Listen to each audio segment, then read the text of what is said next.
पश्चिम भारत का एक छोटा सा शहर मशहूर था अपनी शुद्ध हवा और सुकून भरे माहौल के लिए। कुछ दिनों के लिए मैं भी वही बस गया था।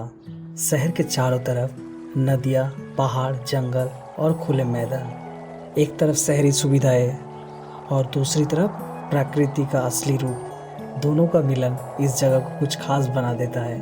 शहर के पश्चिम में था एक मैदान, जिसके बाद शुरू होता था एक गहरा जंगल। लोकल लोगों से सुना, जंगल के बीच में 2-3 माइल के अंदर एक बड़ा तालाब है। वहाँ अक्सर वाइल्ड डक्स आते हैं और कई रेयर पक्षियों का भी ठिकाना है। और भाई, वाइल्ड डक का भिंडालू, उफ, कमाल का टेस्ट होता है। ठंड का मौसम था, धूप ज़्यादा चुभने वाली नहीं थी, तो सोचा आज ही ट्राई किया जाए। दोपहर में ही बंदूक उठाई और जंगल की तरफ निकल पड़ा। पर यहाँ के लोग माइल का मतलब क्या समझते हैं, भगवान ही जाने। 2 माइल भूला गया था। 6 माइल चलने के बाद जाके तालाब दिखा। तालाब के पास ही एक झुंड था। वाइल्ड डक्स वहाँ तैर रहे थे। गन उठाई, एम किया और फायर। सब के सब आसमान में उड़ गए, एक भी नीचे नहीं गिरा। पर मैं भी जिद्दी शिकारी हूँ। आज रात डक भिंडलू का जुगाड़ करना ही था। जंगल में कब तक भागता रहा पता नहीं, लेकिन वाइल्ड डक तो छोड़ो, एक मुर्गी भी हाथ नहीं आया। तब तक शाम हो चुका था। जंगल में अंधेरा बहुत तेज़ी से बढ़ता है। सोचा अब वापस निकलना चाहिए। पर आधे घंटे चलने के बाद एक कड़वा सा सामने आया। मैं रास्ता शायद भूल गया था। सोचो, एक अनजान जंगल, बढ़ता अंधेरा और तभी सामने से आए 2 भालू।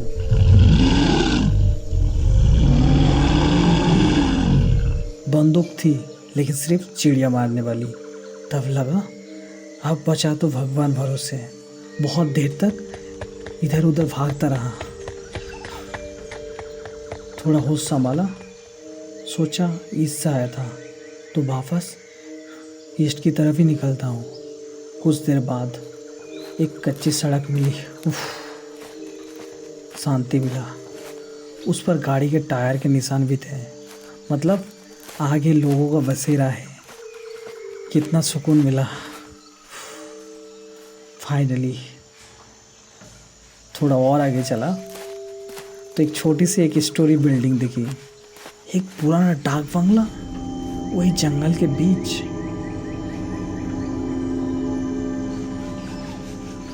लेकिन फिर सोचा इस जंगल में सर पे छत मिल जाए, बस वही काफ़ी था। पश्चिम के आसमान में लाल रंग की एक रक्त गंगा सी बह रही थी। सूरज धीरे धीरे पहाड़ों के पीछे छुप रहा था। पक्षियों के झुंड अपने ठिकानों की तरफ लौट रहे थे। चारों तरफ एक अजीब सी शांति छाई हुई थी। दूर से एक हल्का सा कोहरा नजर आने लगा और जंगल के नीचे का हिस्सा धुंधला और अंधेरा होता जा रहा था। चारों तरफ सन्नाटा, इंसान का एक भी नामो निशान नहीं। लेकिन उस गहरे अंधेरे से ठीक पहले जब मैं डाक बंगला के पास पहुंचा तो दिल से एक ही ख्याल निकला, शुक्र है जिंदा लौट आया। पैर अब साथ नहीं दे रहे थे। भूख और प्यास से जिस्म कांप रहा था। कपड़े जंगल के कांटों से फट चुके थे। जिस्म पर छोटी बड़ी चोटों के निशान थे और पीठ पर लटकती राइफल अब 3 गुना भारी महसूस हो रहा था।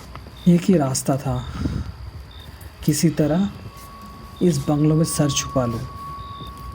जैसे तैसे पैर घसीटते हुए मैं बंगलों की तरफ बढ़ा और तभी मेरी नज़र पड़ी बरामदा के रेलिंग्स पर। वहाँ एक यूनिफॉर्म पहना बूढ़ा सा आदमी बिल्कुल सीधा और चुपचाप खड़ा था। वही पुरानी खानसमा की यूनिफॉर्म। शायद इस बंगलों का केयरटेकर होगा। जैसे जैसे उस मूर्ति के करीब गया, उसे क्लियरली देखने का मौका मिला। वो एक बहुत बूढ़ा आदमी था, इतना बूढ़ा कि उसका असली उम्र का अंदाज़ा लगा पाना मुश्किल था। 80 भी हो सकता है या हो सकता है 90 भी पार कर चुका हो। उसके चेहरे की त्वचा पर एक के ऊपर एक सिलवटें थी। गले के पास के मांस झूल रहा था।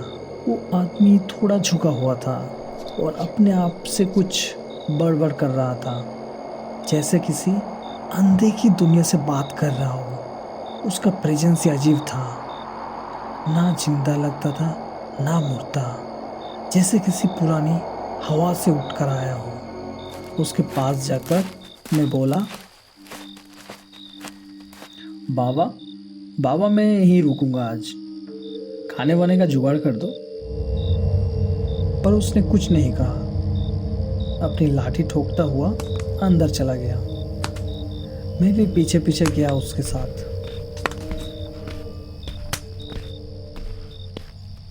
और एक बात नोटिस की मैंने, उस बूढ़े आदमी के कपड़े पूरी तरह से गीले थे, जैसे अभी अभी पानी से निकल के आया हो। इस ठंड में, इस पहाड़ी इलाके के इस मौसम में कोई कैसे स्नान कर सकता है? और वो भी यूनिफॉर्म पहने हुए। कौन नहाता है फुल यूनिफॉर्म में? या फिर कोई और वजह थी? क्या कोई अस्वाभाविक घटना घटा था जिस वजह से उसकी यूनिफॉर्म पूरी तरह भीग गया था? शायद इसी वजह से वो कुछ बोल नहीं पा रहा था।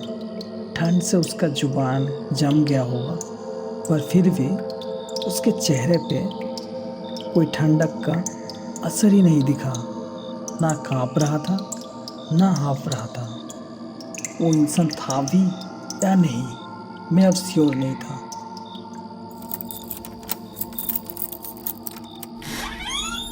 एक रूम का लॉक खोला और बिना कुछ बोले अंधेरे में गायब हो गया।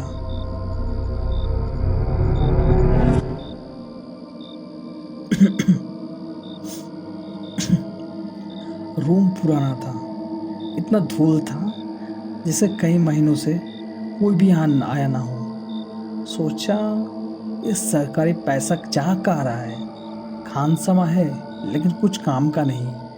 गुस्से में बोला, खानसमा खानसमा। कोई जवाब नहीं। तभी लगा जैसे लाठी की ठप ठप आवाज अंदर से आ रहा हो, या मैं हेलुसिनेट कर रहा हूँ।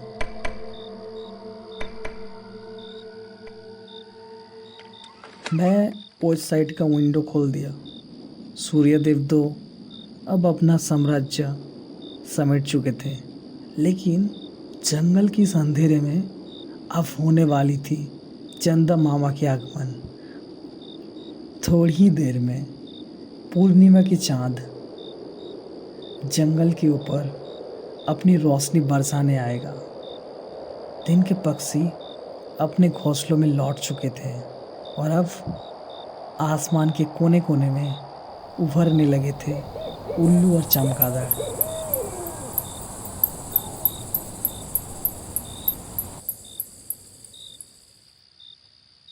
थोड़ा दूर जंगल के गहरे अंधेरों में कुछ हिलता हुआ देखा। अब पूरा माहौल इंसानों का नहीं, किसी और लोग का लग रहा था। क्या वो हायना का झुंड था?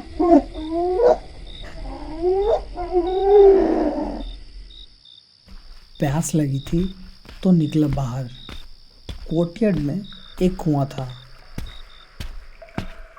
जैसे ही मैं उसमें झांक कर देखा, लगा कुछ है जो मुझे खींच रहा है, जैसे कोई छुपी ताकत मुझे अंदर गिराने वाली हो।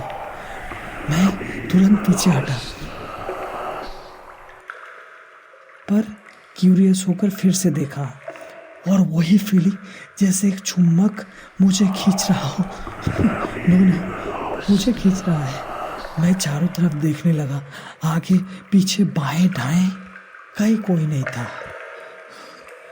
तो फिर ये सब मेरा वहम था या सब कुछ सिर्फ मेरे दिमाग का खेल था? फिर से मैं झांक के देखा उस कुएं के अंदर, और फिर से वही अजनबी असंभव आकर्षण, जैसे कोई ना दिखने वाली शक्ति मुझे खींच रहा हो। इस बार तो जबरदस्ती खुद को वहां से अलग करना पड़ा। क्या पूरे दिन धूप में घूमते घूमते मेरा दिमाग ही बिगड़ गया है। मैं क्या पागल हो रहा हूँ? अब तो उस कुआं के पास भी जाने का साहस नहीं था। प्यास लगा था ये भी भूल गया। सीधा डाक बंगलों के अंदर लौट आया। बाहर का सब कुछ धुंधला सा लगने लगा है और अंदर गहरे अंधेरा छाता जा रहा है। क्या मुसीबत है, अब तक वो बूढ़ा केयरटेकर दिखाई नहीं दिया और बिना रोशनी का अब तो रहा भी नहीं जा रहा है। इतना अंधेरा जैसे बंगलों का हर कोना कुछ छुपा रहा हो। अंधेरा बढ़ता जा रहा था। तभी बाहर एक कुत्ता चीखने लगा।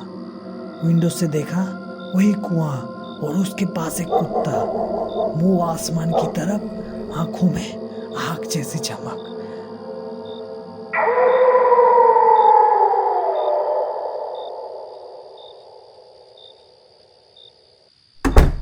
अचानक से दरवाजा बंद हो गया। भागकर दरवाजे खोलने की कोशिश की लेकिन खुला नहीं। मैं चिल्लाया, कौन है? क्या है, बदतमीजी है? बंदूक है मेरे पास। अचानक कोने से किसी की तेज कनकनाती हंसी गूंज उठी और उसी पल मुझे सुनाई दिया जमीन पर लाठी की ठक ठक आवाज। कोई धीरे धीरे मेरे तरफ बढ़ रहा था।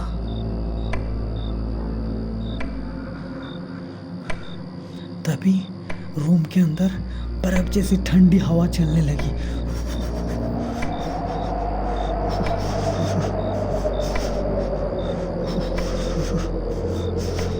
जिस्म कांपने लगा। मैं बिना कुछ सोचे विंडो से बाहर जंप किया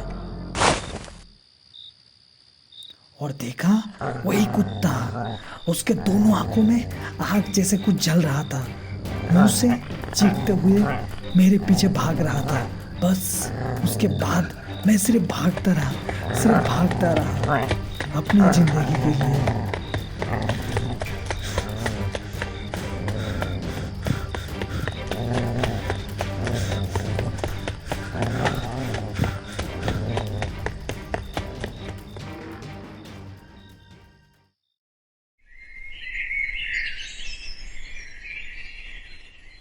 अगली सुबह शहर के एक डॉक्टर ने बताया कुछ महीने पहले उसी बंगलों में एक खानसमा और उसका कुत्ता दोनों कुएं में गिरकर मर गए थे। तब से वो डाक बंगला बदनाम है।